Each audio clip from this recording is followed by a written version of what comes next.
সকালে সায়ানের ঘুম ভাঙে প্রচণ্ড মাথা ব্যথা নিয়ে।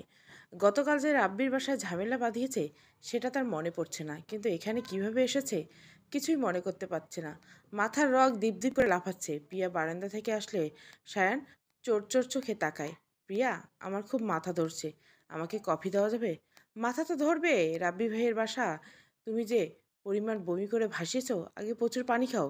আমি তোমার জন্য অরেঞ্জ জুসের ব্যবস্থা করি, ওটা খেলে তোমার ফ্রেশ লাগবে। তুমি কি খুব রেগে আছো? রেগে থাকার কাজ কি তুমি করনি? সরি প্রিয়া, আমি আসলে কেন যে এমন করলাম। আমাকে কিছু বলো না প্লিজ। আমাকে তোমার পাগল মনে হয়? মাকে আমি বলবো তার একমাত্র ছেলে কাল মাতাল হয়ে ঘরে ফিরছে? সরি, এক্সট্রিমলি সরি প্রিয়া। কিছুক্ষণ থেমে সায়ন বলে, প্রিয়া, আমি কাল এখানে কোনো ঝামেলা করেছি? আসলে আমার কিছু মনে পড়ছে না। কি করনি বলো? মোকাবেলা গান করছো, ডাম ডাম ডিগা ডিগা গেয়েছো, সবশেষে ওপিয়া ওপিয়ে গেছো। আর আমি? আর আর তুমি তুমি কি করছো? আমি মুখ বেঁকিয়ে বলি, আমি কি করছি? আমি তোমার বেহুশের সুযোগ নিয়ে তোমার উপর ঝাঁপিয়ে পড়ছি। উহ, পিয়া, তোমার দুষ্টুমি আবার শুরু। আচ্ছা, তুমি কি সবসময় এমন ছিলে, নাকি আমার সামনে তুমি এমন মিচকা ডাইনি হয়ে যাও? জি না, আমি সবসময় অনেক বেশি ভালো, অনেক বেশি ভদ্র ছিলাম। কিন্তু কেন জানি তোমার সামনে আমার মগজে ঘুমিয়ে থাকা দুষ্টু পোকাগুলো বারবার জেগে ওঠে। ভালো। আচ্ছা, আমাকে কফি দাও না প্লিজ, খুব মাথা ব্যথা করছে। দিচ্ছি। আজ অফিসে খুব জরুরি কাজ না থাকলে বাসায় থেকো, রেস্ট নিয়ে সুস্থ হও, কারণ দুপুরে আমার আম্মু আসবে। প্রথমবার আসছে, সুতরাং ততক্ষণে সুস্থ হয়ে ওঠো দয়া করে। ও, আঙ্কেল আন্টি আসছে? তোমার ছোট ভাই প্রত্যুষ আসবে না? হুম, আসবে, ভালোই হবে। ওর সাথে এক্সবক্সে গেম খেলবো, জমবে অনেক। আচ্ছা শোনো, আমি কাল তোমাকে কোনো ডিস্টার্ব করিনি তো? দয়া করে এখন হ্যাঁ কিংবা নাতে উত্তর দাও, কোনো দুষ্টু উত্তর না। আমার হার্টবিট বেড়ে যায়। মনে মনে বলি, গত রাতের ঘটনা কোনোভাবে সায়ানের মনে পড়ে না। চেহারা গম্ভীর ভাব নিয়ে চোখ ঘুরিয়ে বললি, তুমি আমাকে ডিস্টার্ব করবে? অতটা পুরুষ কি তুমি হতে পেরেছো? ও পিয়া আবার। সায়ানের দিকে না ফিরেই আমি রুম থেকে দ্রুত পালিয়ে আসি। দুপুরে আব্বু আম্মু এলে বাসায় পরিবেশ বেশ জমে ওঠে। অফিস আব্বুকে তো অফিসের সুবাদ থেকে সায়ান চিনত, কিন্তু আম্মুর সাথে সায়ানের সুন্দরভাবে মিশে যায়। প্রসঙ্গ একটাই, আমি সারাক্ষণ ওকে বকাবকি করি। আমিও উত্তরে বলি, বকা দিব না আশ্চর্য। সকালে উঠতে চায় না, কাপড় চোপড় মতো রাখে না, ভেজা তাওয়াল বিছানায় রাখে। অফিস যাওয়ার কোনো ইচ্ছে নেই আর। আর বলে, থাক থাক, আর বলতে হবে না, আর সায়ানের দোষ ধরতে হবে না। আমি সায়ানের অবস্থা বুঝছি। সায়ান বাবা, পিয়া বাসাতেও এমন করে, আমাদের সারাক্ষণ বকার উপর রাখে। আম্মু একটু গম্ভীর হয়ে বলে, কিরে পিয়া, তুই সত্যি সায়ানকে এভাবে বকিস? আমি উত্তর দেওয়ার আগে মা জবাব দিলেন, খুব ভালো করে সায়ানকে বকে। এত অগোছালো ছেলেকে বকা তো খাবেই। আমি তো এই জন্যই পিয়াকে সায়ানের বউ করছি। সায়ান যেমন প্রিয়া যেমন মমতাময়ী, তেমনি অনেক বেশি বাস্তববাদী। ওর এই ব্যাপারটা আমাকে সবচেয়ে বেশি টেনেছে। সায়ান হচ্ছে অস্থির একটা ছেলে, আর প্রিয়া পুরো ধীর স্থির চিন্তাশীল মেয়ে। সায়ান যে আলোথলো, ওকে সামলানোর জন্য আমি প্রিয়ার মতো মেয়ে খুঁজছিলাম। সায়ানকে যেমন ভালোবেসে আগলে রাখবে, সেরকম দরকার এই গাধাটার ব্যাপারে কঠোর হবে। দেখেন আমার বোকাটা এখনও কেমন শ্বশুর শাশুড়িকে আঙ্কেল আন্টি ডাকছে। সায়ান অল্পক্ষণে আম্মুকে মামুনি সম্বোধন করে আবার গল্প জুড়ে দিল। আম্মুর তো খুশিতে চোখের পানি চলে এলো। আমি হাসি মুখে সব কিছু দেখলে আমার বুকে চিনচিন ব্যথা শুরু হলো। এই প্রথমবার মনে হলো, এ আমি কি করতে যাচ্ছি সবার সাথে। খাবার টেবিলে বসে মা আমার খুঁটিনাটি কত কী যে পছন্দ করলেন তা বললেন। সায়ানের সাথে যোগ দিল। আমার হাতের কফি ছাড়া নাকি ওর সকালের ঘুমের নেশা কাটে না। সায়ান অতি সোজা সরলভাবে আবলিল আমার প্রশংসা করে যাচ্ছে। মা সায়ানের এমন বউ পাগলগিরি দেখে হাসছেন। উল্টে আমার আম্মুকে চোখ টিপ দিয়ে সায়ানের মুগ্ধতা দেখছেন। খাওয়া শেষে প্রত্যুষ আর সায়ান গেম খেলতে বসে। আব্বু বেচারা উপায় না পেয়ে তাদের সাথেই যোগ দেয়। মায়ের খাওয়া দাওয়া শেষে একটু ভাত ঘুম দেবার অভ্যাস। এ ফাঁকে আম্মু আমার হাত ধরে রুমে নিয়ে আসেন। পিয়া, আমার খুব ভালো লাগছে, তুই এত সুখে আছিস দেখে। আলহামদুলিল্লাহ। তোর শাশুড়ি কত ভালো মানুষ দেখছিস। এমন শাশুড়ি মানুষ পুণ্য করলে পারে। আর সায়ান কি মিষ্টি একটা ছেলে। এত বড় পরিবারের একমাত্র ছেলে, অথচ কোনো অহংকার নেই। শোন, সব হচ্ছে শিক্ষা। বেয়ান সাহেবের মাঝে কোনো অহংকার নেই। তার একমাত্র ছেলে যেভাবে তার সুনাম করলো, অন্য কোনো শাশুড়ি থাকলে বউকে হিংসে করতো, অথচ উনি উল্টে আমার সাথে সায়ানের পাগলামি নিয়ে হাসাহাসি করলেন। উনি খুব খুব খুশি তোদের দুজনের ভালোবাসা দেখে। আমি তো তোর বকাঝকার ধরন দেখে লজ্জাই পেয়ে গেছিলাম। কিন্তু বিয়ান বলল তুই যেমন বকিস তেমন নাকি সায়ানকেও ভালোবাসিস। আর সায়ান নাকি তোকে এক মুহূর্ত দূর হতে দেয় না। আম্মুর কথাগুলো শুনে আমার সংসার নিয়ে ওনার তৃপ্তি দেখে আমার বারবার কান্নার দলা পাকিয়ে এসেছিল। অনেক কষ্টে কান্না নাটক আমি মাথা নিচু করে লাজুক অভিনয় করি। আম্মু বলতে থাকেন তোর শাশুড়ি তোকে অনেক ভালোবাসে রে। উনি বারবার বলছিল সায়ানের জন্য তুই একদম পারফেক্ট। তোর কত সুনাম করো প্রিয়া। তোরা তো সুনাম মানে বুঝিস। তোর সুনাম মানে আমাদের সুনাম। তুই আমাদের মুখ উজ্জ্বল করে দিয়েছিস। তুই কোনোদিন তোর শাশুড়ি সায়ান এমনকি এ বাসার কাজের মানুষকে অসম্মান করবি না বুঝলি। আর সায়ান এত বকাঝকা করিস না তো। কি লক্ষ্মী একটা ছেলে। সারাক্ষণ মুখে তা হাসি আর কত আন্তরিক। এমন একটা ছেলেকে তুই কেন বকিস বলতো। বেয়ান সাহেবের জায়গায় আমি থাকলে উল্টে তোকে বকে দিতাম। আম্মুর কথায় আমি হেসে দেই। বিকালে আমাদের বিয়ের অনুষ্ঠানে নানান রকম প্ল্যান হলো। অথচ এ বিয়ে সায়ানের মাঝে আমি কোনো ভাবান্তর দেখলাম না। যেন সব কিছু খুব স্বাভাবিক। সে প্রত্যুষের সাথে গেম খেলাতে ব্যস্ত। আমাকে নিয়ে কোনো অনুষ্ঠান হবে না। আমি এ পরিবারের চিরস্থায়ী সদস্য না। এসব কিছুই যেন সায়ানের মাথায় নেই। সায়ানের উপর আমার চরম বিরক্তি আসে, প্রচণ্ড অভিমান জমে। আমি এদিকে সবার সাথে মিথ্যে সুখে অভিনয় করে করে বিরক্ত হচ্ছি। আমার কান্না পাচ্ছে। অথচ সায়ানের কোনো মাথা ব্যথায় নেই। আম্মু আব্বু আর প্রত্যুষের হাসি মুখে মনের মাঝে মেয়ের সুখের সংসারের ছবি এঁকে বিদায় নিল। ওনাদের বিদায় দিয়ে আমি নিজের রুমে চলে আসি। সায়ানের মায়ের সাথে কিছুক্ষণ সময় কাটিয়ে উপরে এসে দেখি আমি বিছানায় কোনায় জুবুথুবু হয়ে বসে আছি। পিছন ঘুরে বসে আছে বলে সায়ান হয়তো আমার মনের অবস্থা ধরতে পারেনি। আমার কাঁধে হাত রাখতে আমি চোখ তুলে তাকাই। আমার ছলছল অভিমানী চোখ দেখে সায়ান হঠাৎ ধাক্কা খায়। সে সাথে সাথে আমার পাশে বসে আমার হাত ধরার চেষ্টা করে। আমি ছিটকে দূরে যাই। কি চাও তুমি আমার কাছে সায়ান? কেন এমন করছো? সায়ান বোকার মতো তাকিয়ে বলে আমি কি করলাম? আমি কাঁদতে কাঁদতে বলি কোন দুনিয়ায় তুমি বাস করো? তুমি জানো আমাদের বিয়ের অনুষ্ঠানের প্ল্যান করছে সবাই। আমার কফি ছাড়া তোমার নেশা কাটে না। আমার আম্মুকে মামুনি বলে সম্বোধন করছে কেন? তোমার কাছে সব এত সোজা কেন? কদিন পর যখন সবাই জানবে তুমি আমার সাথে না সঞ্জনার সাথে থাকতে চাও, তখন তোমার আম্মু আমার আম্মু সবার কী হবে ভেবেছো? তুমি তো খুব সহজ সরল তাই না? খুব সোজা সরল। আসলেই কি তুমি সোজা সরল, নাকি সবার অনুভূতি নিয়ে মজা করার কুটিল বুদ্ধি তোমার? তুমি বলো বলো। আমি কাঁদতে থাকি। সায়ান আবার আমার হাত ধরতে চাইলে আমি সায়ানকে ধাক্কা দিয়ে সায়ানের দিকে ক্রুদ্ধ চোখে তাকাই। তারপর দুহাত দিয়ে মুখ ঢেকে কাঁদতে থাকে। সায়ান আমাকে এক হাত দিয়ে জড়িয়ে ধরে sorry Priya, I am really sorry. সায়ানের বাহু থেকে মুক্ত হতে আমি হাতের কনুই দিয়ে ধাক্কা ধাক্কি করি, কিন্তু সায়ান আরও শক্ত করে ধরে বলে প্রিয়া আমি তোমার পাশে থাকবো। তোম আমাকে তুমি যতই দূরে সরাতে চাও। সায়ান তুমি সব নষ্টের মূল, তুমি বোঝো? সব ঝামেলা তোমার কারণে। ছাড়ো আমাকে। তুমি যাও এখান থেকে প্লিজ, আমাকে একা থাকতে দাও। আমি জানি আমি তোমার সব কষ্টের কারণ, কিন্তু এই মুহূর্তে আমি তোমাকে এভাবে রেখে কোথাও যাব না। আমি নিজেকে ছাড়ানোর ব্যর্থ চেষ্টা করে একসময় শান্ত হই। সায়নের কাঁধে মাথা রেখে নিঃশব্দে কাঁদতে থাকি। অসহায় কণ্ঠে বলি যে আমার কষ্টের কারণ সেই আমাকে সান্ত্বনা দিচ্ছে, কি অদ্ভুত। সায়ন চুপ হয়ে যায়। জানি আমার কথায় ওর হৃদয় ক্ষরণ হচ্ছে, কিন্তু কিছু বলছে না। দুজনে চুপচাপ হয়ে থাকি কিছুক্ষণ। আমি দূরে দূরে বুকে বলি সায়ান মাকে বলার সময় হয়ে গেছে। সায়ান যেন রীতিমতো ধাক্কা খেলো। ভদ্র চোখে বলে কি বলছো প্রিয়া? না, কখনোই না। কখনোই না মানে? বলতে তো হবে। কেন? এখনই কেন? আমি এখন প্রস্তুত নেই। কিসের প্রস্তুতি? তোমার ভয় কিসের? আমি মাকে বুঝিয়ে বললাম না প্রিয়া, তুমি বুঝতেছো না। আমি সিদ্ধান্তে আসতে পারছি না। কিসের সিদ্ধান্ত? সায়ান কি করে প্রিয়াকে বোঝাবে ওর মন কি চায়? খুব ইচ্ছে করছে যদি কোনো গভীর অরণ্যে প্রিয়াকে নিয়ে পালিয়ে যাওয়া যেত, তবে খুব ভালো হতো। কোনো প্রশ্নের সম্মুখীন হতে হতো না। কোনো অনুশোচনা পিছু নিত না। নিজের মধ্যে টানাপোড়েন চেপে রেখে সায়ন বলে তুমি খালি চলে যেতে চাও কেন আমাকে রেখে বলো তো? কারণ আমি নিজের থেকে না গেলে তুমি ঠিকই একসময় আমাকে তাড়িয়ে দিবে। না প্রিয়া, তুমি কিভাবে এমন কথা বলছো? আমি পারলে তোমাকে কখনোই যেতে দেব না। পারলে? সেটাই। তুমি তো তা পারবে না, তাই তো চলে যেতে চাইছি। সায়ন আমার হাত ধরে গম্ভীর সুরে বলে তুমি কি চাও প্রিয়া? এমন প্রশ্ন শুনে আমার চোখ দিয়ে আবারও পানি গড়িয়ে পড়ে। খুব ইচ্ছে করে সায়নকে জড়িয়ে ধরে চিৎকার করে বলি আমি তোমাকে চাই। শুধু আমার করে চাই। এ বাসা, এ পরিবার, মা, স্বপ্নবু সব আমার আপন, অতি আপন। শুধু তুমি আমার হলে না।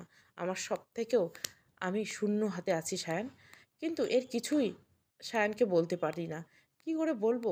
সে তো আমাকে জিজ্ঞাসা করছে আমি কি চাই। তার মানে সায়ন কিছু চায় না। সে আমাকে চায় না। ওর জীবনে সানজে না এসব। আমার পাত্রে কেবল সান্ত্বনা। আমি চোখ বুজে সহজ ভঙ্গিতে বলি আমি কিচ্ছু চাই না সায়ন। চাইলে প্রথম দিন থেকেই চাইতাম। আজ আব্বু আম্মুকে দেবে জাস্ট একটু ইমোশনাল হয়ে পড়েছিলাম, সরি, বাদ দাও। খামোখা তোমার সাথে চেঁচামেচি করলাম। মায়ের খাবারের সময় হয়ে গেছে বলে আমি উঠতে গেলে সায়ন ওভাবেই আমাকে ধরে রেখে ছাড়ে না। প্রিয়া, কিছুক্ষণ থাকো না আমার পাশে প্লিজ। আমি অভিমান গলায় বলি, আমি সবসময় তোমার সাথে আছি সায়ন, আমাকে এবার যেতে দাও। হুম হুম, এভাবে বসে থেকো। আমি চুপ করে সায়নের পাশে বসে থাকি। সায়ন কি ভাবছে জানি না, কিন্তু মনে মনে বলি, সায়ন তুমি কোনোদিন বুঝতে পারবে না এই মেয়েটা তোমাকে কি পাগলের মতো ভালোবেসেছিল। তুমি ওর চোখে কখনো তাকাওনি। তোমাকে দেখলে কি প্রচণ্ড ভালোবাসা নিয়ে সে তোমার প্রতীক্ষায় ছিল। সায়ন অফিস গেলে আমি মায়ের সাথে কিছুক্ষণ সময় কাটিয়ে কিচেনে ঢুকে পড়ি। রান্নার প্রতি আগ্রহ থাকলে পড়াশোনার কারণে কখনো ওভাবে শেখা হয়নি। মা খুব পিঠে-পুলি খেতে পছন্দ করেন। ওনার খুব ইচ্ছে আমিও যেন একটু একটু তা শিখে নিই। ওনাকে খুশি করতে আমার এই আয়োজন। বিভিন্ন পিঠা বানানো হবে আজ। অনেক সময় লাগে, একেবারে তো আর হবে না। মাঝে মাঝে মায়ের সাথে দুপুরের খাবার শেষে আবার কাজে লাগাতে হবে। সব আগের থেকে প্ল্যান করে রেখেছি। দুপুর 3:30টায় কলিং বেল বাজতে থাকে। এ সময় কে আসবে? হঠাৎ সায়ানের গলা শুনতে পাই। সে মায়ের রুমে ঢুকছে। ওখান থেকে আমাকে ডাকছে। আমি কোনোভাবেই হাত ধুয়ে কিচেন থেকে দৌড়ে বের হই। সায়ান মায়ের কোলে মাথা রেখে গল্প করছে। আজ অফিসে দুপুর 3টায় মিটিং ছিল হায়দার গ্রুপের সাথে। ওরা বিশেষ কারণে ক্যান্সেল করে পরের সপ্তাহে মিটিং রেখেছে। ব্যাস, অফিসে আর কাজ নেই বলে সায়ন বাসায় চলে এসেছে। আমাকে দেখে সায়নের মায়ের কোলে মাথা রেখে বলে, প্রিয়া, আজ পুরো ফ্রি, চলো আজ বাইরে বেরিয়ে এসে মুভি দেখবে। চলো আজ মুভি দেখি। আম্মু চলো আমাদের সাথে। আরে না তো রাজা, আমি তো এখনো সুস্থ হইনি যে তোদের সাথে ড্যাং ড্যাং করে ঘুরে বেড়াবো। আমি তো আজ বাড়ির বাইরে যেতে পারবো না। আমি কিচেনে অনেক কাজ হাতে নিয়েছি, এগুলো শেষ করতে করতে অনেক সময় লেগে যাবে। মা বললেন কিচেনের কাজ স্বপ্ন সামলাবেই নিবে, তুমি বরং সায়নের সাথে ঘুরে আসো। আজ প্রথম দুজন একসাথে বের হবে, যাও। সায়ন খুশি খুশি চোখে আমার দিকে তাকিয়ে হাসে। আচ্ছা মা, দেখি কিছু কাজ গুছিয়ে নেই স্বপ্নবুককে বলে বলে আমি মায়ের রুম থেকে বেরিয়ে যাই। কাজ গুছিয়ে নিজের রুমে ঢুকেই দেখি সায়ন মোবাইল স্ক্রলিং করছে, আর টিভি ছাড়া। টিভিতে সঞ্জনা অ্যাড চলছে। আজ কী হলো জানি না, কেন জানি সঞ্জনাকে দেখে আমার পিত্তি জ্বলে গেল। সায়ন আদৌ দেখছিল কিনা কে জানে। হঠাৎ আমার সায়নের উপর হঠাৎ খুব রাগ হলো। আমি মনে মনে ঠিক করলাম আজ আমি কোথাও যাব না। সায়ন যখন যায় তখন আমাকে পাশে পায়, আর আমি বেহায়ের মতো ওর কথায় নাচি। আজ কাজ নেই তো আমাকে নিয়ে ঘুরতে বেরোবে, হাসবে, পাশে বসবে, কারণ ছাড়া হাত ধরবে, যেন খুব স্বাভাবিক ব্যাপার। আসলেই খুব স্বাভাবিক ওর কাছে, কিন্তু আমার কাছে এসব স্বাভাবিক নয়। আমি সায়নের একটু ছোঁয়া বারবার গলে যাই, একটু কাছে আসায় বিট মিস করি। কেন এত বেহায়া হয়েছে আমি? কলেজের মেডিকেলে সবাই ভাবতো আমি মুডি মেয়ে, ভাব মারি, দিমাগ দেখাই, আর আজ সেই আমি সায়নের প্রেমে পাগল হয়ে ঘুরছি। সায়ন আমার না তা জেনেও আমার ভালোবাসা সবার চোখে পড়ে। রাব্বি ভাই, মা, স্বপ্নাবু সবার চোখে। সায়ন কি টের পায়? ও কি মনে মনে মজা নেয় আমাকে নিয়ে? কিছুই ভালো লাগছে না। আমার কেবল অভিমান জমছে। আজ আমি কোথাও যাব না। সায়ন চাইলে যেতে হবে নাকি? সায়ন আমাকে রেখে এসে বলল, চলে এসেছো, রেডি হয়ে নাও। এত অধিকার, এত অধিকার কোথা থেকে পেল সে? আমিই তাকে দিয়েছি। নিজের উপর রাগে আমার চোখ মুখ লাল হয়ে গেল। সায়ন আবার বলে, দাঁড়িয়ে দাঁড়িয়ে কি চিন্তা করছো, রেডি হো। না, আমি এখন বেরোতে পারবো না। তুমি বলবে আর আমি অমনি অমনি বেরিয়ে পড়বো, তা সম্ভব না। আমার আরও কাজ বাকি আছে। আমি কাট কাট গলায় বললাম। সায়ন আমার কথা ঠেস কিছুই বুঝলো না। হেসে বলল, আচ্ছা ঠিক আছে, তুমি সব কাজ শেষ করো, আমি অপেক্ষা করব। আমি রুম থেকে নিচে চলে আসি, অযথা বাড়তি কাজ নিয়ে বসে ইচ্ছে করে। আজ আমি রাত পর্যন্ত কাজ করব, কোথাও যাব না। আমার দুঃখ, আমার অভিমান কিছুই সায়ন বোঝে না। আমার ভালোবাসা বুঝবে কোথা থেকে? আসলে আমাকে নিয়ে সে কিছুই ভাবে না। ভালোবাসলে না বলেই তো ভাবে না। আমার অভিমান জমে গলা ব্যথা শুরু হয়ে যায়। না, আজ আমি কোথাও যাব না, ব্যাস। সন্ধ্যার পর সায়ন দুবার নিচে আসে, জিজ্ঞাসা করে আমার কাজ আর কতক্ষণ। আমি না তাকে উত্তর দেই, আরও বাকি আছে। ওর সন্ধ্যার নাস্তা আমি উপরে পাঠিয়ে দেই। নিচে একেবারের জন্য উপরে যাই না। রাতে খাবারের সময় সায়ন মুখ ছিল থমথমে। মা জিজ্ঞাসা করে, উত্তরে বলে ওর নাকি মাথা ধরছে। মা আমার দিকে তাকিয়ে জিজ্ঞাসা করে, তোমাদের না বের হওয়ার কথা ছিল? আমি উত্তরে বলি, আমার কাজ শেষ হতে সময় লেগেছে, আর সায়নের মাথা ধরেছে বলে বের হয়নি। সায়ন খাওয়া অবস্থায় আমার কথা শুনে একটু থেমে যায়, কিন্তু চুপ হয়ে যায়, একবারের জন্য আমার দিকে তাকায়নি। এবার আমার মন খারাপ হতে লাগে। সারাদিন ওকে শিক্ষা দেওয়ার জন্য আমি দূরে থাকলাম, অথচ এখন ওর গম্ভীর মুখ দেখে যেন আমারই খারাপ লাগছে। মনে হচ্ছে কেন সায়নকে কষ্ট দিলাম। খাওয়া শেষ হয়ে সায়ন কিছু না বলে রুমে চলে যায়। মা আমাকে বলে, প্রিয়া, আজ অনেক কাজ করছো, আর না, এবার তুমি রুমে যাও। খামাখা আমার ছেলেটাকে কষ্ট দিলে। কত শখ নিয়ে তোমাকে বাইরে নিয়ে যাবে বলে এসেছিল। তোমাদের কি মান অভিমান চলছে? আমি অপরাধীর মতো মাথা নিচু করে থাকি। দেখো প্রিয়া, আমি খুব শখ করে তোমাকে আমার বউ বানিয়েছি। আমি সায়ানের পারমিশন নেনি কারণ সায়ান কখনোই নিজে ডিসিশন নিতে জানে না। তুমি আমার ছেলেকে যখন বকো আমি কিছু মনে করি না, সায়ানও কিছু মনে করে না, আমি জানি। কিন্তু তুমি আমার ছেলের মনে কষ্ট দিবে এটা আমি মেনে নিব না।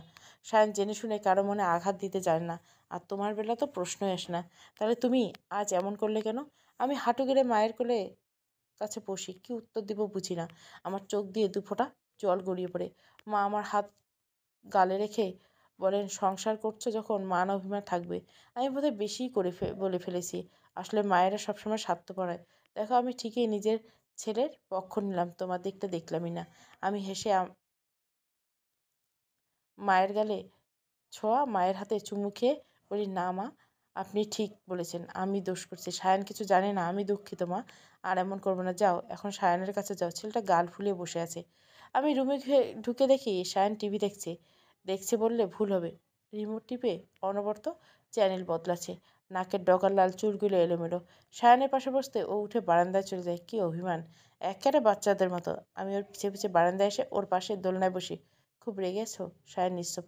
সরি, আরেকদিন বেরোবো। আজ সত্যিই কাজ ছিল। পিয়া, তুমি মিথ্যে বলছো। ইচ্ছে করে বের হওনি তুমি।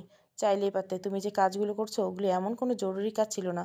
তুমি ইচ্ছে করে আমাকে এড়িয়ে গেছো। তুমি আমার সাথে বের হতে চাইছো না বললেই পারতে। আমাকে আশা দিয়ে রাখলে কেন?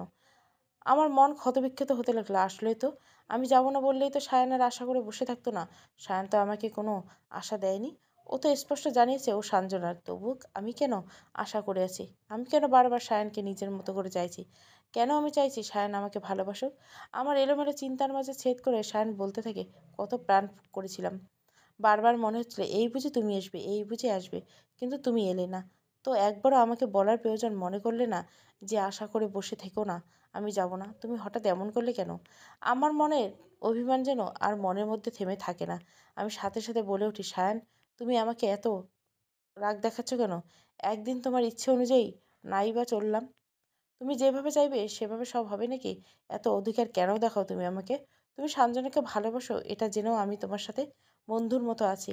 একসময় সাঞ্জনা তোমার জীবনে আসবে। আমার কোনো নামগন্ধ থাকবে না তোমার জীবনে। তারপরেও তুমি আমার উপর অধিকার দেখাচ্ছ কেন? সায়ন স্তম্ভিত হয়ে আমার দিকে তাকিয়ে বলে, আমার বলা এই কথাগুলোর জন্য সে হয়তো মোটেও প্রস্তুত ছিল না। ওর চেহারায় যে অভিমান ছিল তা এখন আশানুরূপ নিয়েছে। ওর মলিন মুখ দেখে আমার ভিতরে জমা সকল বরফ গলতে থাকে। উফ, আমি কেন এই ছেলেটার উপর রাগ করে থাকতে পারি না?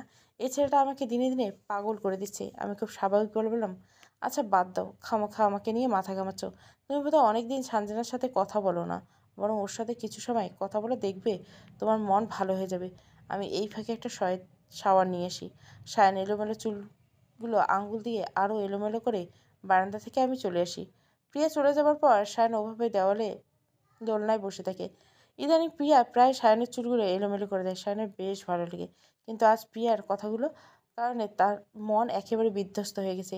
আসলেই তো, কিসের অধিকারে প্রিয়াকে রাগ দেখাচ্ছিল সায়ন? সায়ন হাতের মোবাইলের দিকে তাকায়। প্রিয়া বলছে সানজানার সাথে কথা বললে মন ভালো হবে। কিন্তু এখন সানজানাকে নিয়ে ভাবতে মোটো ইচ্ছা করছে না। বরং অনেকটা অনাগ্রহ পাশে থাকা কর্নার টেবিলে মোবাইলটা রেখে দেয় সায়ন। আকাশ খুব থমথমে ছিল এতক্ষণে।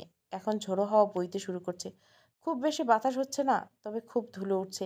কারেন্ট চলে যাওয়ার আশেপাশের বাড়িগুলি বাড়তি আলো নিভে গেছে। সায়ান ধুলোর মধ্যে অন্ধকারের দোলনায় বসে আছে। ওর কিছুই ভালো লাগছে না। শুধু স্লাইড ডোরটা চাপিয়ে দিলে যেন ধুলো রুমে না ঢুকে, নইলে পিয়া এসে এটা নিয়ে আবার রাগারাগি করবে। আজ পিয়ার বকা খাওয়ার মতো মানসিক শক্তি সায়ানের নেই। মনের ঝড়ের চেয়েও বাহিরের ঝড়ের অনেক বেশি স্বস্তিদায়ক লাগছে। ঝেরা হাওয়া থেমে বৃষ্টি শুরু হয়েছে। বসন্তের বৃষ্টি হচ্ছে বলে বেশ ঠান্ডা বাতাস। প্রিয়া ডোর ঠেলে সায়নের পাশে এসে বসে।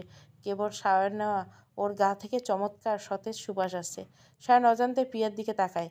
অন্ধকারে বিদ্যুৎ চমকানোর আলোতে ভেজা চুলে শাড়ির পরা প্রিয়াকে দেখতে অনেক বেশি স্নিগ্ধ লাগছে, যেন কোনো দক্ষ হাতে আঁকা জলচ্ছবি। সায়ন পাশে চুপচাপ বসেও আমিও বৃষ্টি দেখছি। সায়ন নিশ্চুপ। ওর বিধ্বস্ত মুখ আমি অন্ধকারও টের পাচ্ছি। সঞ্জনাকে কি সায়ন কল করছে? কি কথা হয়েছে তাদের? সায়নকে জিজ্ঞাসা করতে মোটেও ইচ্ছা করছে না। ওর মলিন মুখ দেখে বোঝাই যাচ্ছে ওর মন ভালো নেই। প্রতি রাতে ঘুমানোর আগে আমি শাড়ি বদলে জামা পরি। এখন সাহস এসে আমার শাড়ি না পরলেও চলতো, কিন্তু আমি ইচ্ছে করেই পরেছি। আমার শাড়ি পরা নিয়ে সায়ন যতই হাকজাক করুক না কেন, আড়ালে সে ঠিকই পছন্দ করে। শাড়ি পরে ওর মন ভালো করার জন্য একটা ফালতু প্রয়াস করলাম বলা চলে। থমথমে পরিবেশ সহজ করার জন্য আমি বলি, বছরের প্রথম বৃষ্টি কেমন লাগছে? বেশ ঠান্ডা। বৃষ্টি পছন্দ করো? সাধারণ লাগে, আলাদাভাবে কিছু ভাবিনি। বৃষ্টি নিয়ে কত স্মৃতি, কোনো স্মৃতি নেই না। মানে কি, তুমি বৃষ্টি কখনো উপভোগ করনি? ছোটোবেলায় না? না, বৃষ্টির পানিতে আমার সমস্যা হয়, তাই ওটা বরং আমার সবসময় বিরক্তি লাগে। তুমি তোমার জীবনে কখনো বৃষ্টিতে ভেজোনি? না। হায় হায়, আমি তোমার পুরো উল্টো। আমি জীবনে যদি কোনো টঙে থাকি, তবে সেটা বৃষ্টি নিয়েই করেছি। বৃষ্টিতে ভিজে স্কুল থেকে ফিরছি, বান্ধবী ফিরে রিক্সা করে ভেজে, বৃষ্টিতে ছাদে ভিজে ভিজে নাচা, দাদার বাড়ি পুকুরে বৃষ্টিতে ভিজে সাঁতার কাটা, কত কি। কোনো শখ বাকি রেখেনি, শুধু একটা শখ বাকি আছে পূরণ করার। কি? শিলংয়ে কি বৃষ্টিতে ভেজা? রবীন্দ্রনাথের শেষ কবিতায় শিলংয়ের বর্ণনায় তো আমি একদম ফিদা। খুব শখ পাহাড়ের আঁকাবাঁকা পিচের রাস্তায় বড় বড় গাছের নিচ দিয়ে বর্ষাতি হাতে খালি পায়ে বৃষ্টির মাঝে হেঁটে যাব। খালি পায়ে? বর্ষাতি কি? আরে বোকা, ছাতা। ও আচ্ছা। কিছুক্ষণ নীরবতা। আমাকে নিবে তোমার সাথে? তোমাকে নিলে তো ভিজতে পারবো না। তোমার না বৃষ্টিতে পানিতে সমস্যা? তুমি তো বর্ষাতে নিবে। এই জীবনে না হয় তোমার সাথে একবার বৃষ্টিতে ভিজলাম। ঠিক আছে, চলো তোমাকে নিয়ে শিলং ঘুরে আসি। ওখানে ইচ্ছে মতো ভিজলে তোমার কিছু হবে না। এখন কিভাবে? কল্পনায় যাব। সায়ন আমার কোলে মাথা রেখে দোলনায় পা লম্বা করে শুয়ে পড়ে। বৃষ্টির রিমঝিম শব্দ, শীতের বাতাস, আধো অন্ধকার, সায়ন সঙ্গ সব কিছু যেন আমাকে অনেক বেশি স্পর্শ করছে। হোক না ক্ষণিকের মায়া, তবুও। আমি ওর চুলে আঙ্গুল বুলাতে থাকি। সায়ন চোখ বন্ধ করে বলে, আমি কিন্তু শিলংয়ের নির্জন পাহাড়ে পিচ ঢালা রাস্তায় দাঁড়িয়েছি, চারদিকে ঝুম বৃষ্টি। দুপুরের আলোটা অনেকটা মিষ্টি লাগছে। তুমি কোথায়? আমি তোমার ঠিক পেছনে। ঘুরে দেখো, পেয়েছো? তার আগে বলো, তুমি কি শিলংয়ে শাড়ি পরে আছো? তুমি না চাইলেও পরবো না। না, পরো। কিন্তু কি রঙের সেটা তুমি বলো। রঙের নাম জানি না, সূর্য ডোবার রং। কেমন রং? কুসুম রং। ঠিক আছে, কুসুমের রঙের শাড়ি পরছে। আর কিছু? সবসময় কাছে, যেমন কাচের চুড়ি আর টিপ পরে থাকো, তাই চাই। সাথে খোলা চুল। তুমি আমার এত কিছু খেয়াল করো? তা করি। আমি কিন্তু খালি পায়ে হাঁটছি। আমিও তোমার সাথে খালি পায়ে হাঁটছি। প্রিয়া, আমার বেশ ভালো লাগছে। আমারও প্রিয়া। তোমার? কি আমার? তোমার হাত ধরে হাঁটি। তুমি কি লজ্জা পাচ্ছ প্রিয়া? কিছুটা। প্রিয়া, বলো কিছু না। এভাবে অনেকক্ষণ বর্ষাতি হাতে সায়ান আর প্রিয়া হেঁটে চলে। বৃষ্টির বেগ যেন আরও বেড়েছে। বেশ ঠান্ডা বাতাস। সায়ান হঠাৎ ছাতাটা বাতাসে উড়িয়ে দেয়। বৃষ্টির বড় বড় ফোঁটা সায়ান আর প্রিয়ায় ভিজে যাচ্ছে। বৃষ্টিতে ভেজায় বুঝি এত আনন্দ? বৃষ্টি ঠান্ডা শীতল হাওয়া কেঁপে কেঁপে উঠছে প্রিয়া। ওর চোখের পাতায় ঠোঁটে বৃষ্টির ফোঁটাগুলো মুক্তদানার মতো শুয়ে আছে। সায়ান মুগ্ধ চোখে চেয়ে আছে। প্রিয়াকে কোমরে জড়িয়ে খুব কাছে টেনে নেয়। প্রিয়া তিরতির করা ঠোঁটে সায়ানের বুকে ঝড় তোলে। সব দ্বিধা ছাড়িয়ে সায়ান প্রিয়ার ঠোঁট ছুঁতে চায়। প্রিয়া নতমুখে সায় দিল। হঠাৎ কেন জানি সজোরে ধাক্কা দিয়ে সায়ানকে দূরে সরিয়ে দেয়। সায়ান জোরে ঝাঁকুনি খেয়ে চমকে ওঠে। প্রথমে বুঝতে একটু সময় লাগে, তারপর টের পায় সে বারান্দায় শুয়ে আছে। এতক্ষণ স্বপ্ন দেখছিল। স্বপ্ন এতটাই বাস্তব ছিল যে প্রিয়ার খুব কাছে আসায় অনুভূতি সায়ান এখনও টেরই পাচ্ছে না। অজান্তে সায়ানের ঠোঁটের কোণে হাসি ফুটে ওঠে। স্বপ্নের কথা ভাবতে কেমন এক শিরশির অনুভূতি হচ্ছে। সে চোরা চোখে প্রিয়ার দিকে তাকিয়ে দেখে প্রিয়া বসে বসে মাথায় হেলান দিয়ে ঘুমাচ্ছে। যাক, সায়নের স্বপ্নে প্রিয়া কিছুই টের পায়নি। প্রিয়াকে দুবার ডাক দিল, প্রিয়া সাড়া দেয় না। রাতে খুব গাঢ় ঘুমায় প্রিয়া। এতদিনে তা টের পেয়ে গেছে সায়ন। বাইরে ঠান্ডা বাতাসে প্রিয়ার শরীর একেবারে ঠান্ডা হয়েছে। প্রিয়াকে কোলে নিয়ে বিছানায় শুইয়ে দেয় সায়ন। বিছানায় গুটিসুটি মেরে বাচ্চাদের মতো শুয়ে রয় প্রিয়া। রাতে শোবার আগে প্রিয়া সবসময় শাড়ি বদলে কামিজ পরে, মুখে ভারী ক্রিম মেখে, লম্বা চুলগুলো বেনি করে মোটামুটি বেশ আয়োজন করে শুতে যায়। কিন্তু আজ দোলনায় শুয়ে পড়ায় প্রিয়ার ঘুমানোর আয়োজন করা হয় না। এখন শাড়ি পরে শুয়েছে। লম্বা চুলগুলো এলোমেলো হয়ে ছড়িয়েছে। সায়ন প্রিয়াকে মন ভরে দেখতে থাকে। প্রিয়া ঘুমানোর সময় আলো সহ্য করতে পারে না বলে ঘুম না আসলেও সায়নকে লাইট অফ করে অন্ধকারে বিছানায় পড়ে থাকতে হয়। মাঝে মাঝে প্রিয়াকে দেখতে খুব ইচ্ছে করে, কিন্তু অন্ধকার আধো আলোতে যা দেখতে পেত, আজ প্রিয়াকে দেখতে কোনো বাধা নেই। প্রিয়ার দিকে চেয়ে চেয়ে কেমন কেমন একদম বন্ধ হয়ে আসা ভালো লাগার আচ্ছাদিত হয়। এত ভালো লাগে কেন এই মেয়েটাকে? মনে হয় যেন বুকের ঠিক মাঝখানে পুষে রাখি। সমস্ত শিরা উপশিরায় যেন পিয়া ঘুরে বেড়ায়। এলোমেলো ভাবনা ভাবতেই সায়ান পিয়ার গালের উপরে থাকা চুলগুলো আলতো করে সরিয়ে দেয়। প্রিয়া ঘুমের মধ্যে একটু নড়ে বসে, ওর ঠোঁটে মিষ্টি হাসি লেগে আছে। তা দেখে সায়ান হেসে দেয়। কিছু না ভেবে সে পিয়ার খুব কাছে গিয়ে ওর কপালে চুমু খায়। পিয়ার উপর ঝুঁকে থেকে ওকে দেখতে দেখতে হঠাৎ সায়ানের স্পষ্ট মনে পড়ে সেদিন ঠিক এভাবেই প্রিয়া খুব কাছে ঝুঁকে ওকে চুমু খেতে গিয়েছিল। সে আর প্রিয়া ওকে ধাক্কা দিয়ে সরিয়ে দিছিল। আর স্বপ্নে একই কাজ করতে গিয়ে সে আবার প্রিয়ার ধাক্কা খেয়েছে। বিদ্যুৎ গতিতে প্রিয়ার কাছ থেকে সরে আসেন সায়ন। সব কিছু কেমন যেন গুলিয়ে যাচ্ছে। প্রিয়াকে খুব কাছে পাওয়ার কথা মনে হলে মিষ্টি এক অনুভূতি হয়, কিন্তু প্রিয়া ওকে ধাক্কা দিলে সরিয়ে দেয় মনে হতে মন কেমন খারাপ হয়ে যায়। ডিভানে গা হেলিয়ে অনেকক্ষণ ভাবায় সায়নকে। মনকে অনেক বোঝালো নিজের কাছ থেকে পালানোর কোনো উপায় নেই। আর সে স্বীকার করে নিচ্ছে প্রিয়াকে প্রচণ্ড রকমের ভালোবাসে। প্রিয়ার প্রেমের অতল সাগরে কেবল ডুবেই যাচ্ছে। দীর্ঘশ্বাস বেরিয়ে আসে মন থেকে। সে দীর্ঘশ্বাসের নাম সানজানা।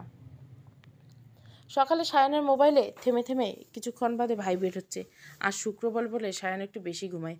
আমি কয়েকবার খেয়াল করে নিজেই এগিয়ে মোবাইলটা হাতে নিই। যদি কোনো দরকারি কল হয়ে থাকে, সাথে সাথে আবার কল আসতে আমার ভেতরটা ধক করে ওঠে। সাঞ্জনা জীবনের চরম সত্য নাম। আমি খুব শান্তভাবে সায়নকে ডাইকে তুলি। সায়ন চোখ খুলে আমাকে দেখে হাসি মুখে বলে, কি ব্যাপার প্রিয়া, এত আদর করে ডাকছো, কোনো সুখবর আছে? আমি মোবাইল হাতে ধরি বলে, সঞ্জনা কখন থেকে তোমাকে কল করছে, ধরো। রুমে আর দাঁড়াই না আমি। এখানে সায়ান আর সঞ্জনার মাঝে আমার কোনো ভূমিকা নেই। মোবাইল হাতে মুখ কালো করে বসে আছে সায়ান। ফোন ধরতে মোটেও ইচ্ছা করছে না। এতদিন পর সঞ্জনাকে মনে পড়ছে সায়ানকে, কিন্তু সায়ানের মনে কোনো অভিমান জন্মাচ্ছে না। কেমন এক ভোঁতা অনুভূতি। কোনো অভিমান নেই, অনুযোগ নেই, কোনো অধিকার নেই, ভালোবাসা নেই। ফোন ধরতে হ্যালো বলতে সঞ্জনা বলে ওঠে, সারপ্রাইজ। গেস করো আমি কোথায়? কোথায়? অফকোর্স ঢাকায়। গতকাল এসেছি। সকাল থেকে কতবার তোমাকে কল করছি, মশাই কি এখন উঠলেন নাকি? হুম। হুম কি? কোনো আনন্দ নেই কেন গলায়? আজ বিকেলে তোমার সাথে দেখা হচ্ছে, বুঝলে? আজ মানে কি? মুখ পাংশু করে আজ বলছে কেন? তোমার ইচ্ছে নেই বুঝি? দেখো আগামীকাল আবার চিটাগাং যাচ্ছি, তাই আজই দেখা করব। তুমি ভেবে দেখেছো আমাদের রিলেশন হওয়ার পর ঠিকমতো ডেটিংই করতে পারলাম না? অবশ্যই সব দোষ তোমার। তোমার সাথে অ্যাফেয়ারের পর থেকে আমি একটার পর একটা বড় বড় অফার পেতে থাকি। ইউ আর মাই লাকি চাম, বুঝলে মহাশয়? আপনার পরশে আমি মহান হয়েছি, অথচ আপনি কোথায় যেন হারিয়ে গেছেন। না সঞ্জনা, তুমি খুব ট্যালেন্টেড, তুমি তোমার গুণে এত দূর গেছো। কোনো লাকি চার্মের কারণে নয় সায়ান। তুমি খুব সাপোর্টিভ একটা ছেলে। তুমি কখনো অধিকার ফলো নাই, কিন্তু উৎসাহ দিয়েছে বারবার। এই ব্যাপারটা আমি সবসময় ফিল করি। তোমাকে আমার ঠিকমতো সময় দেওয়া হয়নি, তাই এবার প্ল্যান করছি সব সুদে সমেত ফেরত দেবো। অনেক অনেক সময় দেবো তোমাকে। সো আজ দেখা হচ্ছে, ওকে? তুমি দুপুরে আমার ফ্ল্যাটে চলে এসো, তারপর কোথাও একসাথে ঘুরতে যাবো, okay? Bye, love you. Shayan ভোতা মুখে বিছানা থেকে বসে থাকে। পিয়ার সামনে যেতে তার খুব অপরাধী লাগছে, কিন্তু নিজেকে অপরাধী ভাবার তো কোনো কারণ নেই। পিয়া তো প্রথম থেকে জানে সাঞ্জনার কথা, বরং সাঞ্জনাই কিছু জানে না পিয়ার সম্পর্কে। সাঞ্জনা এও জানে না সায়নের বিয়ে হয়ে গেছে। অপরাধী তো সে সাঞ্জনার কাছে, কিন্তু মন খারাপ করছে পিয়ার জন্য। কেমন এক পরিস্থিতি। সায়ন কিছুই ভালো লাগছে না। সকালের নাস্তার পর্বে আমি সায়ানের সাথে সহজ হতে পারছিলাম না। সায়ান নিজেও যেন কেমন মুখ লুকিয়ে চলছে। মা তো জিজ্ঞাসা করেই বসলেন, তোদের কি এখনো মান অভিমান চলছে? আমি সায়ান একসাথে চেঁচিয়ে উঠি, না না। আমি তড়িঘড়ি বলি, সায়ান তুমি কেন গম্ভীর হয়ে আছো? দেখো, মা ভাবছেন আমাদের ঝগড়া চলছে। সায়ান বলে, সকাল সকাল এত কথা আমি কোথায় পাবো আম্মু? আমি অযথা হাসতে লাগলাম, যেন সায়ান খুব হাসির কথা বলছে। সায়ানের সাথে সাথে যোগ দিয়ে হাসে। মা আমাদের অদক্ষ অভিনয় হয়তো ধরতে পেরেছে, হয়তো না, কিন্তু কথা না বাড়িয়ে চুপচাপ খেয়ে ওঠেন। আমি খুব দরকারি কথা বলার ভঙ্গিতে সায়নকে আসতে জিজ্ঞাসা করি, কি এলাপ হয়েছে তোমার আর সঞ্জনার গ্রুপের সাথে? সায়ন একটু অবাক হয়ে তাকায়। আমার ইশারায় বুঝে বলে, আজ দুপুরে দেখা করতে বলছে। দুপুর অবধি আমি সায়নের সামনে যাই না, সায়নও আমাকে খোঁজে না। এটাই হওয়া উচিত। আমাকে আস্তে আস্তে নিজেকে গুটিয়ে নিতে হবে, তারপর একসময় চলে যেতে হবে, তাও হাসি মুখে। সায়নের কিছুই ভালো লাগছে না। একদিকে সাঞ্জনা অপেক্ষা করবে, অন্যদিকে পিয়ার অন্ধকার মুখ সায়নকে ব্যথিত করছে। মন চাচ্ছে পিয়ার কাছে গিয়ে বলতে, আমি আজ কোথাও যাব না, কিন্তু সাঞ্জনা কি বলবে? ধুর। সায়ন খুব অনিচ্ছে রেডি হয়ে নিচে নেমে এলে মা জিজ্ঞাসা করে, কিরে, ছুটির দিনে এখন কোথায় যাচ্ছিস? সায়নটা বোকার মতো ব্যবসার অজুহাত না দিয়ে উত্তর দেয়, বন্ধুর সাথে দেখা করতে যাচ্ছি। কেন, বন্ধুর সাথে দেখা করতে যাওয়া কি খুব দরকার? কাল না পিয়াকে নিয়ে ঘুরতে যেতে চাইলি, আজ ওকে নিয়ে যা। কি সারাক্ষণ বন্ধু বন্ধু করিস? এখন বিয়ে হয়েছে, কদিন বউ নিয়ে ঘোরাঘুরি কর। আমি সাথে সাথে বলি, না মা না, ও যাচ্ছে যাক, আমি তো অন্য সময় বের হতে পারবো না। আজ ওর সাথে ঘুরতে যাও, অন্য সময় আবার যাবে। মা, আজই কেন? আমি আরেকদিন যাব। সায়ন, তুমি তোমার বন্ধুর সাথে দেখা করো, যাও। আমাকে পুরো আহাম্মক বানিয়ে সায়ন বলে ওঠে, না প্রিয়া, তুমিও চলো। আমি থ মেরে ওর দিকে তাকিয়েছি। কি বলে এই ছেলে? সে তার বউকে নিয়ে যাবে গার্লফ্রেন্ডের সামনে? মা বলেন, কি প্রিয়া, তুমি হাঁ করে দাঁড়িয়ে আছো কেন? না মা, আমি কোনো আমি না, যাও। আমি আমার অনেক মাথা ধরেছে, আমি আর যেতে পারবো না। অযথা মিথ্যে বলবে না তো প্রিয়া, এতক্ষণ তো ঠিকই ছিলে, হঠাৎ মাথা ধরে গেল। তুমি মাথা ব্যথা নিয়ে বের হও, একটা প্যারাসিটামল খেয়ে নিও। আমি মুখ অন্ধকার করে বলি, তাহলে আমি শাড়ি বদলাসি কেন? বদলাতে হবে কেন? এভাবে তো সুন্দর পরিপাটি লাগছে। না মা, আজ কামিজ পরে বেরোই, প্রতিদিন তো শাড়ি পরি। সায়ন, রুমে আসো তো একটু, বলে আমি সায়নকে চোখের ইশারা করি। মা বলেন, ইশারা করছো কেন, কি হয়েছে? আমি থতমত খেয়ে বলি, আসলে মানে আমার জামার হুক লাগানোর জন্য ওকে হেল্প দরকার। সায়ন অবাক হয়ে বলে, আমি লাগাবো? হুম। আমি এই গাধাটাকে নিয়ে মহা মুশকিলে পড়েছি। দাঁত কিটমিট করে বলি, তো অন্য কেউ লাগাবে? আসো বলছি।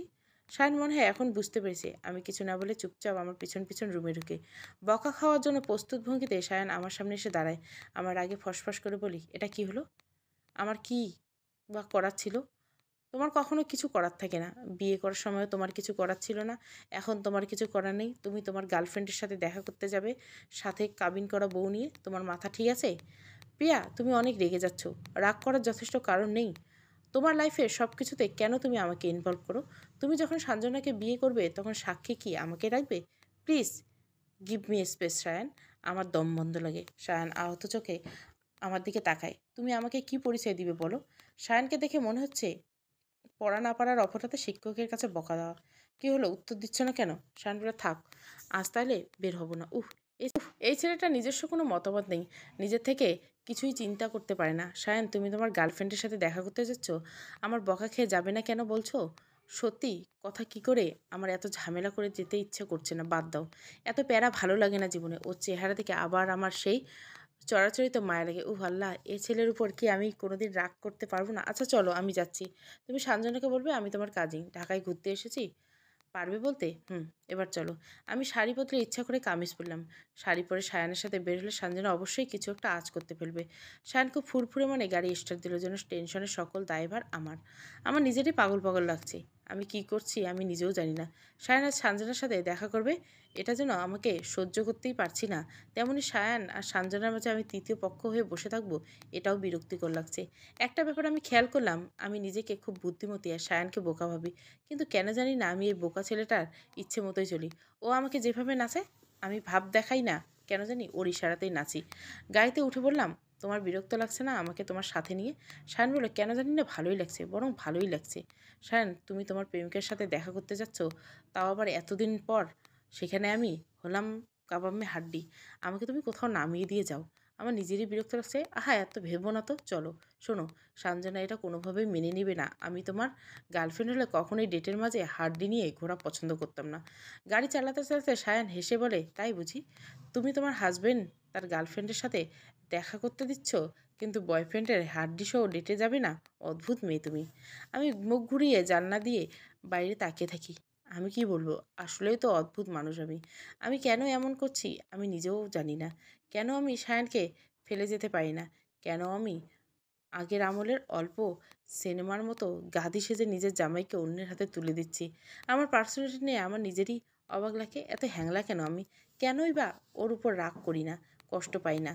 ও এখন সাঞ্জনার সাথে দেখা করবে, হয়তো একান্ত সময় কাটাবে, আর আমি তার পাশে বসে দেখবো। উফ, আমি কেন যে আসলাম? আমার নিজেরই উপর বিরক্ত লাগছে। কেন এত ভালো মানুষই দেখাতে গেলাম? হঠাৎ সায়ান বলল, কি এত চিন্তা করছো? আমি নিশ্চুপ। জানো প্রিয়া, তুমি আমার অভ্যাসে পরিণত হচ্ছ। সব কিছুতে আমার কেন জানি না তোমাকে চাই। ইভেন সাঞ্জনার সাথে দেখা করতে যাচ্ছি, তাতেও তোমাকে নিয়ে যেতে আমার ভালোই লাগছে। আম্মু যখন বললো, তাই আমি তখনই রাজি হয়ে গেলাম। আমি জানলা দিয়ে বাইরে তাকিয়ে থাকি। সায়ান কি বলে নিজেও বুঝে না। একদিন সাঞ্জনা ওর জীবনে স্থায়ী হবে, আর আমাকে অনেক দূরে সরে যেতে হবে। আর সায়ান কিনা বলছে আমি ওর অভ্যাস হয়ে গেছি। সানজানার ফ্ল্যাটের নিচে গাড়ি পার্ক করে লিফটে 8 তলায় উঠে কলিং বেল চাপে সায়ান। আমার বুকের অস্থিরতা বাড়তে থাকে। একে তো সায়ানের ভালোবাসার মুখোমুখি হব, দ্বিতীয় ওদের দুজনের ডেটের মাঝে নিজেকে খুব হ্যাংলা লাগছে। এত অসহায়তা আমি কোনোদিন হইনি। বারবার মনে হচ্ছে কেন আসলাম। কত অজুহাতে তো চলে যেতে পারতাম। সায়ানকে সামলানো তো কোনো ব্যাপারই ছিল না। সাঞ্জনা দরজা খুলে সায়ানকে থেকে মিষ্টি হাসি দিয়ে জড়িয়ে ধরল। আমার ব্যাপারটা খুব স্বাভাবিকভাবেই নিলাম, কারণ শুধু প্রেমিক বলে নয়, সায়ান এভাবে সবার সাথে মিশে। সাঞ্জনা আসলেও অনেক সুন্দরী, একেবারে মোমের মতো রং, যেন এখনই গলে পড়বে। লম্বা ফিগার সায়ানের পাশে খুব মানাচ্ছে। আমার দিকে তাকালে সায়ান বলে আমার কাজিন ঢাকায় বেড়াতে এসেছে। আম্মু বলল আজ সাথে নিয়ে বের হতে, তাই নিয়ে এলাম। আমি সাথে সাথে বললাম, আমি আসলে খুব লজ্জিত। আমি কোনোভাবে আপনাদের মাঝে আসতে চাইনি, কিন্তু আন্টিকে মানা করতে পারিনি। সানজাদা হেসে বলল, ইটস ওকে, এত বিব্রত হওয়ার কিছু নেই। কী নাম তোমার? আমি তোমাকে তুমি করে বলি। আমরা নিশ্চয়ই সমবয়সী হব। অবশ্যই, আমি প্রিয়া। আপনি সামনাসামনি অনেক সুন্দরী। থ্যাঙ্কস। তুমিও অনেক মিষ্টি দেখতে। আমাকে তুমি করেই বলো প্লিজ। সাঞ্জনা খুব সিম্পল একটা কুর্তি আর পাজামা পরে আছে, অথচ কি গর্জিয়াস লাগছে। অদ্ভুতভাবে আমি সাঞ্জনাকে হিংসে না করে মুগ্ধ হচ্ছি। মিডিয়া লাইনে আছে যেহেতু, আমি ধরেই নিয়েছি খুব অহংকারী হবে, ঢং গলে গলে পড়বে, আমাকে দেখে নাক ছিটকাবে, সায়ানের গলা ধরে ঝুলে থাকবে। কিন্তু সাঞ্জনা এসবের কিছুই করেনি। ও পুরোই ভিন্ন, হয়তো ভিন্ন না, এটাই স্বাভাবিক। আর আমরা ধরেই নিই মডেল মানে হাবভাব বেশি। সবচেয়ে বড় কথা হচ্ছে সাঞ্জনা খুবই সুইট একটা মেয়ে, তাই হয়তো সায়ানুকে ভালোবাসে। আমার মাঝে যে দম বন্ধ করার অস্থিরতা কাজ করছিল, সাঞ্জনার সাথে কথা বলে সেটা অনেকটাই কেটে গেছে। পুরো পরিবেশ খুব হালকা লাগছে। সাঞ্জনা সায়ানকে নিয়ে আলাদা কোনো আধিক্যতা দেখাচ্ছে না। এ বাসায় সাঞ্জনারা দুইজন মেড নিয়ে থাকে। ওর বাবা মা আমেরিকায় থাকে, ওখানে ওর বড় বোনও আছে। ওরা দুই বোন।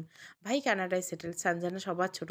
ওদের ফ্ল্যাটটা খুব পরিপাটি, চারিদিকে আভিজাত্য ও শৌখিনের বহিঃপ্রকাশ। সায়ানদের বাড়ির পরিবারের সাথে সাঞ্জনার পরিবার সব কিছু দেয়। আমার সাথে বিয়ে না হলে দুই পরিবারের সম্পর্ক হতে মনে হয় না হয় ঝামেলা হতো, কিংবা হয়তো এখনও কোনো ঝামেলা হবে না, সব ঠিকঠাকভাবে হবে। হালকা নাস্তার পর্ব শেষ করে সাঞ্জনা বলল, চলো বিকেল হওয়ার আগে 300 ফিটের দিকে যাই। নিরিবিলি পরিবেশ আছে, আমারও কোনো ডিস্টার্ব হবে না, আর প্রিয়াও ঘুরে আসবে। কি বলো প্রিয়া? আমি মিষ্টি হাসি দিলাম।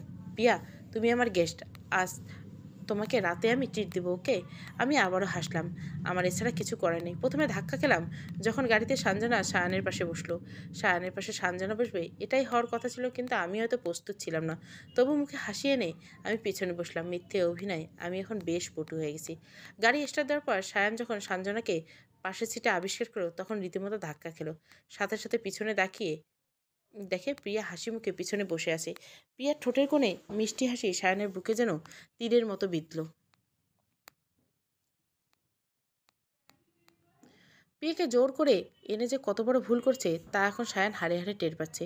অপরাধী চোখে সে বারবার প্রিয়াকে দেখছে, আর সাঞ্জনার মুখোমুখি হওয়া সায়ানের জন্য অস্বস্তিকর ছিল। কিন্তু প্রিয়াকে এর মাঝে আনা মোটেও ঠিক হয়নি। সায়ানের সাঞ্জনার সমস্যার সমাধান তো আর প্রিয়া দিবে না। উফ, কেন যে এত স্বার্থপরের মতো কাজ করলো। সায়ান কখনোই প্রিয়ার মতো ভালো মানুষ হতে পারবে না, কখনোই প্রিয়ার মতো ধীরস্থির বুদ্ধিসম্পন্ন হতে পারবে না। পেছনে বসা প্রিয়ার মুখের হাসি অপরাধী সায়নকে যেন ছিঁড়ে ফেলছে। সায়ন এক হাত দিয়ে চুলগুলো টেনে পিছনে নেই, খুব অস্থির লাগছে। সাঞ্জনা কি কথা বলছে সায়নের মাথায় ঢুকছে না। মন চাচ্ছে সব বাদ দিয়ে প্রিয়াকে নিয়ে বাসায় চলে যেতে।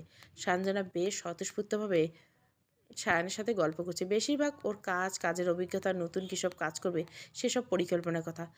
কথার ফাঁকে ফাঁকে সায়ানের কাঁধে হাত রাখছে, তো হাতে হাত রাখছে। সায়ান আজ অন্য সময়ের চেয়ে অনেক বেশি গম্ভীর হয়েছে। ও তো সব সময় খুব হাসি খুশি থাকে, বেশিক্ষণ গম্ভীর থাকতে পারে না, কিন্তু হঠাৎ এত গম্ভীর কেন হয়ে গেল কে জানে। হয়তো গার্লফ্রেন্ডের কাছে পার্সোনালিটি দেখাচ্ছে। আমার খুব রাগ লাগছে সায়ানের উপর। কেন সে বারবার ব্যাক মিররে আমাকে দেখছে, কেমন চোর লাগছে। আমি সরে একেবারে পাশে গিয়ে বসি যেন আর চোখাচোখি না হয়। জানলা দিয়ে বাইরে তাকিয়ে আছি আমি। এখন আর কোনো পালানোর উপায় নেই। নিজে সায়ানকে শিখেছি ঢাকায় ঘুরতে এসেছি আমি, এখন একা কিভাবে বলে বাসায় ফিরে যাব। আমি যে এখানে কেবল সায়ানের জোর করায় এসেছি তা না, আমার নিজের ইচ্ছে ছিল একবার সাঞ্জনাকে দেখার। মনে কোথাও না কোথাও একটা আশা ছিল, সাঞ্জনার রূপ দেখে হয়তো সায়ান পাগল হয়েছে। আমার ভালোবাসা হয়তো ওর রূপের চেয়েও বেশি কিছু। মনে যে হিংসে, যে আশা নিয়ে এসেছিলাম, সাঞ্জনাকে দেখে ওর সাথে কথা বলে সব গুড়ের বালি হয়ে গেল। এত ভালো কেন সাঞ্জনা? আমার ভেতরটা খুব গুমোট লাগছে। অজান্তে দীর্ঘশ্বাস বেরিয়েছে। বুকে কেউ যেন পাথর বেঁধে দিয়েছে। জানলা দিয়ে দেখা মানুষগুলো কেবল ঝাপসায় উঠছে। গাড়ি 300 ফিট রাস্তার উদ্দেশ্য ছুটছে, আমি ছুটছি বাস্তবতার দিকে। ভালো হয়েছে, আমার জন্য এই শিক্ষাটা দরকার ছিল। মানুষের যখন বুদ্ধিশুদ্ধি লোপ পায়, তখন জোরে একটা থাপ্পড় খাওয়ার দরকার পড়ে। আজ না আসলে আমি হয়তো সুখের স্বপ্ন থেকে জাগতাম না। 300 ফিট রাস্তায় বেশ ভেতর বেশ একটা নিরিবিলি জায়গায় সায়ান গাড়ি পার্ক করে। রাস্তার পাশে পার্ক করতে চেয়েছিল, কিন্তু সঞ্জনা বেশ ভিতরে নির্জন জায়গায় থামতে বলল। সেলিব্রিটি মানুষে খামোখা কেউ চিনে ফেলে ডিস্টার্ব হবে। গাড়ি থেকে নেমে দেখে সায়ান অপরাধী মুখে আমার সামনে দাঁড়িয়ে আছে। সায়ান মায়াভরা মুখ দেখে আমার এখন অসহ্য লাগছে। প্রচণ্ড জিদ আমাকে এখানে আনার জন্য। আমি সঞ্জনার দিকে ফিরে মুখে হাসি এনে বলি, অনেক সুন্দর জায়গা তো, আমি বরং একা একটু ওদিকে হাঁটাহাঁটি করি। অনেক তো হাড্ডি হয়ে থাকলাম, তোমরা এদিকটায় বসো, সময় কাটাও। থ্যাঙ্কস প্রিয়া, বলে সঞ্জনা সায়ানের দিকে তাকাতে ওর মোবাইল বেজে ওঠে। সায়ান তুমি বসো, গিয়ে আমি জরুরি আলাপটা সেরেই তোমার কাছে আসছি, বলে সঞ্জনা একটু দূরে গিয়ে কল রিসিভ করে। সায়ান আমার সামনে এসে বলে, তোমার একা থাকার কোনো দরকার নেই। আমি খুব স্থির চোখে সায়ানের দিকে তাকিয়ে বলি, তোমার কি মনে হয় সঞ্জনা তোমাকে আমাকে নিয়ে এখানে আয় তব সহচরী গান গাইতে এসেছে? তুমি আমাকে কেন তোমাদের মাঝে এনেছো সায়ান? আমি একটা ইডিয়েট, তুমি চাইলে আমাকে দুটো থাপ্পড় দিতে পারো। না শায়ান, থাপ্পড় কেন দিব? তোমাকে আমি ধন্যবাদ দেব, তুমি ভালোই কাজ করেছো, আমাকে আমার অবস্থান দেখেছো। শায়ান আহত চোখে আমার দিকে তাকায়। প্রিয়া প্লিজ এভাবে বলো না, আমি আসলে বুঝিনি এমন হবে। তুমি কি কখনোই বুঝো? বোঝাবুঝি সব দায়িত্ব তো আমার। কোনো একটা কাজ অন্তত ঠিক মতো করা শেখো না শায়ান। যাও, সঞ্জয়তাকে সময় দাও, দিতে এসেছো, ওটাই দায়িত্ব নিয়ে করো না। তুমি আমার দায়িত্ব, আমি তোমাকে একা রেখে যাবই না। তাই তো এখন তোমাদের মাঝে বসে আমাকে তোমাদের প্রেম লীলে দেখতে হবে? প্লিজ, কি প্লিজ? প্রেম করতেই তো এখানে এসেছো, যা গিয়ে প্রেম করো। সায়ন চোয়াল শক্ত করে হয়ে ওঠে। চলো গাড়িতে ওঠো, আমরা আর এখানে থাকছি না, আমরা এখনই বাসায় চলে যাচ্ছি। না একদম না, আমি কোথাও যাব না, এখানে থাকবো। আর সাথে তুমি থাকবে সঞ্জনাকে নিয়ে। তুমি যে চিজ, দুদিন পর সঞ্জনাকে বলবে আমার কিছু করার ছিল না, পিয়াই আমাকে নিয়ে বাসায় চলে গেছে। না বাবা, আমি তোমাদের দোষী হতে চাই না। শায়নের নাকের আগা চোখ লাল হয়ে গেছে, রাগে না দুঃখে জানি না, তবে ওর হাত কাঁপছে। আমি মনে মনে বললাম, অনেক মায়া দেখেছি তোমার শায়ন, আজ আর না। আজ তোমার পথে তুমি আর আমার পথে আমি। কি হলো শায়ন, দাঁড়িয়ে কেন? যাও, সঞ্জনা ডাকার আগে তুমি যাও, ও কি ভাববে বলো? শায়ন দাঁত কিটমিট করে বলে, যা ইচ্ছে ভাবুক, চলো আমরা বাসায় যাচ্ছি। এত দূর এসে এখন কেন বাসায় যাবে? খামাখা তুমি জেদ করছো। জেদ করলে জেদ, চলো। আমি অন্যদিকে তাকিয়ে চিবিয়ে চিবিয়ে বলে, তুমি সবসময় জানতে চাও আমি কি চাই? তো আজ আমি চাই তুমি সানজানের কাছে যাও, ওর সাথে প্রেম করো, ভালোবাসো, ওকে জড়িয়ে ধরো, ইচ্ছে মতো চুমু খাও, যা ইচ্ছে করো, শুধু আমার সামনে থেকে যাও প্লিজ। প্রিয়া, এবার তুমি জেদ দেখাচ্ছ। আমার জিদের দেখছো কি তুমি? তুমি আমার সামনে থেকে না গেলে আমি এই মুহূর্তে এখান থেকে, তোমার কাছ থেকে, তোমার জীবন থেকে চলে যাব। ভেবো না আমি তোমার বাসাতে যাব, আমি আমার নিজের বাসায় যাব। সুতরাং তুমি, ওকে ফাইন, আমি যাচ্ছি। সায়ান যেতে যেতে আমার দিকে তাকিয়ে কাতর চোখে বলে, প্রিয়া প্লিজ দূরে যেও না, পাশেই থেকো। আমি সায়ানের কাছ থেকে চোখ ফিরিয়ে নিলাম। আজ আমাকে সায়ানের কোনো কিছুই স্পর্শ করতে পারবে না। একা একা হাঁটছি আমি, পশ্চিমে লাল টুকটুকে সূর্য, বড় বড় ঘাসগুলো বাতাসে দোলনা কাটছে। আমি রাগ অভিমান জিদ নিয়ে ঘাসের আড়ালে হাঁটছি। কান্না আসছে না, কেমন যেমন বহুতা অনুভূতি। নির্বিকার আমি। সায়ান সানজানাকে আমি মাথা থেকে, জীবন থেকে ঝেড়ে ফেলতে চাই। তুমি থাকো তোমার ভালোবাসাকে নিয়ে সায়ান, তোমার কিছু করার নেই, যখন আমারও কিছু করার নেই। মনে হচ্ছে চিৎকার করে বলি, আমি চাই না তোমাকে আমার জীবনে, আমার তোমাকে দরকার নেই সায়ান, কোনো দরকার নেই। আমি ঘুণাক্ষরে বুঝতে পারিনি যে মুহূর্তে সায়ানকে আমার এতটা দরকার পড়বে, এত বাজে একটা পরিস্থিতি শিকার হব আমি। পেছন থেকে একজন হঠাৎ বলে ওঠে, আপা কয়টা বাজে? আমি একটু চমকাই। একটা 22-24 বছরের ছেলে, জিন্স, ক্যাটস পরা, একটা ছিচকে চেহারা, মুখে পান চেপোচ্ছে, দাঁড়ানোর ভঙ্গিতে আত্মবিশ্বাসী। আমার হাতে তো ঘড়ি নেই। একথা বলে আমি রাস্তার দিকে হাঁটতে থাকি। ছেলেটা পেছন থেকে বলে, আপা কি এখানে একা এসেছেন? অনেকক্ষণ ধরে একাই হাঁটছেন? আমি উত্তর না দিয়ে তাড়াতাড়ি পা চালাই। চারিদিকে নির্জনতা আর বড় বড় ঘাসের আড়ালে সায়নকে দেখতে না পায় আমাকে যেন ভয় পাইয়ে দেয়। কিন্তু ভয়াতর যেন আমার জন্য অপেক্ষা করে বসেছিল। মানুষের জীবনে তোলপাড় হতে অল্প কিছু মুহূর্তেই যথেষ্ট। হঠাৎ ছেলেটা আমার একটা হাত শক্ত করে টান দেয়। আমি ভয়ে হ্যাঁচকা টান দেই, কিন্তু কোনোভাবে হাত ছাড়াতে পারি না। হঠাৎ আমি অন্য হাত দিয়ে ছেলেটার চোখে ঘুঁতা মারি। ছেলেটার হাত ছাড়তে আমি দৌড়ে পালাই, কিন্তু পরক্ষণে সে আমাকে জাপটে ধরার জন্য পেছন থেকে সজোরে হাত চালায়। ওর হাতের ধাক্কায় আমি মাটিতে পড়ে যাই। বোধহয় খুব জোরে নখের আঁচড় দিয়েছি, পিঠটাও জ্বলে যাচ্ছে। আমি নিচে পড়ে গেলে ছেলেটা মুখে তীর্যক হাসি ফুটে ওঠে। আমার দিকে হায়নার দৃষ্টিতে এগিয়ে আসতে দেখে আমি সজোরে সায়ন বলে চিৎকার দেই।